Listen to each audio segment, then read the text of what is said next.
Left hand sides நேர்களுக்கு வணக்கங்க. இப்போது 2026 மே 26 நாளைக்கு குரு பயிற்சி ஆகிறாங்க. மிதுன ராசியிலேருந்து கடக ராசிக்கு குரு பயிற்சி ஆகிறாங்க.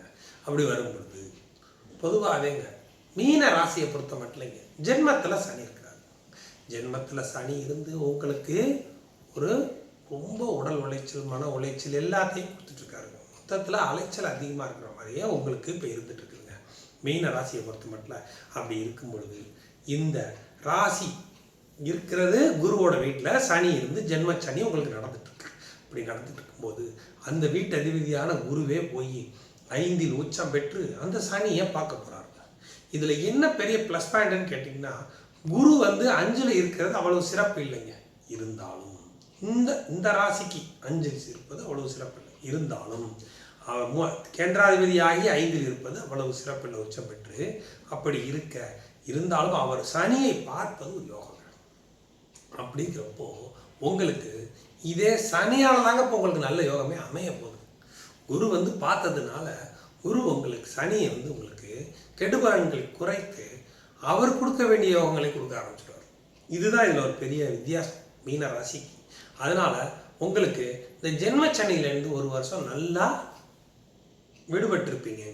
அதே சமயம் உங்களுக்கு விடுபட்ட காரியங்கள் எல்லாமே நடக்கக்கூடிய தருணங்கள் நல்லாவே வந்துட்டுருக்கு. இதில் என்னன்னு கேட்டிங்கன்னா, இப்போ இந்த ஜூன்லேருந்து டிசம்பர் வரைக்கும் தான் உங்களுக்கு அது. டிசம்பருக்கு மேலே 5இல் கேது சேரும்போது 11இல் ராகு வருவாருங்க. மகரத்தில் ராகு வருவாருங்க.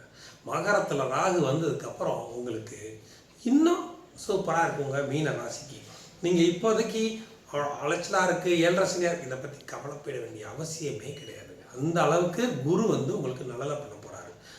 டிசம்பருக்கு மேலே ராகுவும் 11க்கு வந்த உடனே ராகுவும் உங்களுக்கு சாதகமாகி விடுவார். ராகுவும் சாதகமாகி, சனியும் சாதகமாகி, குருவும் சாதகமாக அமையும் பொழுது உங்களுக்கு எல்லாமே நல்ல பொருளாதாரம் சேரக்கூடிய அமைப்புகள் வந்துடுங்க. அதனால் நீங்கள் அதை பற்றி கவலைப்பட வேண்டியதில்லை. அதுக்கு அடுத்தபடியாக குழந்தைங்களை பொறுத்தப்படலாம் படிக்கிறதுலாம், மேல் படிப்பு படிக்கிறது எல்லாமே நல்லா இருக்குங்க. அதை பொறுத்த மட்டும் எந்த தடையுமே கிடையாதுங்க. வேலையில் இருக்கிறவங்களை பொறுத்த மட்டும் உயர் பதவி கிடைக்கிறதுக்கு டிசம்பருக்கு மேலே நல்லா அமையுங்க. இப்போவே நல்லா இருக்குது, இருந்தாலும் டிசம்பரில் ரொம்ப நல்லா இருக்குது. அதனால் ராகுவும் 11க்கு வந்துடுவார். ரொம்ப நல்ல அமைப்புகளை வேலையில் கொடுத்துருங்க. அதுக்கு அடுத்தபடியாக நோய் சம்மந்தப்பட்டது அப்படிங்கிறது 7.5 சனியாக இருந்து உங்களுக்கு நரம்பு சம்மந்தப்பட்ட பிரச்சனைகள் இதெல்லாம் இருக்குது அப்படின்னாலும் இந்த ஒரு வருஷம் உங்களுக்கு அப்படியே என்ன இருந்தது தெரியாமல் காணாமல் போயிடுவாங்க. அந்த அளவுக்கு இப்போ நீங்கள் ஹாஸ்பிட்டலுக்கே போயிட்டு வந்தாலும் அது மாறக்கூடிய தர்மங்களை இப்போ அந்த குருவனுடைய பார்வை சனிக்கு கிடைக்கிறதுனால நல்ல அமைப்புகளை உருவாக்குங்க. ஆனால் இது முக்கியமான விஷயம் என்னன்னு கேட்டிங்கன்னா, இப்போ நீங்கள் எந்த வகையிலும் இருக்க இன்வெஸ்ட்மெண்ட்டுகளை எடுத்து எதுவும் பண்ணிடக்கூடாது. இருக்கிற இன்வெஸ்ட்மெண்ட் அப்படியே இருக்கட்டும். நீங்கள் எக்ஸ்ட்ரா சம்பாதிக்கிறத பாருங்கள். ரொம்ப எடுத்து வெளியில் கொடுக்கறது, ஜாமீன் அந்த மாதிரிலாம் எதுவும் பண்ணிட வேண்டாங்க. பண்ணினீங்கன்னா இப்போ 5இல் குரு இருக்கிறது ஆகாதுங்க. அதனால இந்த ராசிக்கு 5இல் குரு இருக்கிறது அவ்வளவு சிறப்பு கிடையாது. அதனால் பொருளாதாரத்தில் நீங்கள் வர்ற வருமானத்தை சேர்த்து வைக்க தான் பார்க்கணுமே ஒழிய நீங்கள் எடுத்து வர்றதுக்களுக்கு கடன் கொடுக்குறது இந்த மாதிரி விஷயங்கள் உங்களுக்கு இந்த நேரத்தில் அது நல்ல சப்போர்ட்டாக அமையாதுங்க. அது உங்களுக்கு பிரச்சனைகளை கொடுக்கும். வீண் வம்புகளுக்கு போகாமல் இருப்பது நல்லது. குரு உச்சம் அடைஞ்சிருக்கிறதுனால இந்த ராசிக்கு வீண் வம்புகளுக்கு போகாமல் இருப்பது ரொம்ப நல்லதுங்க.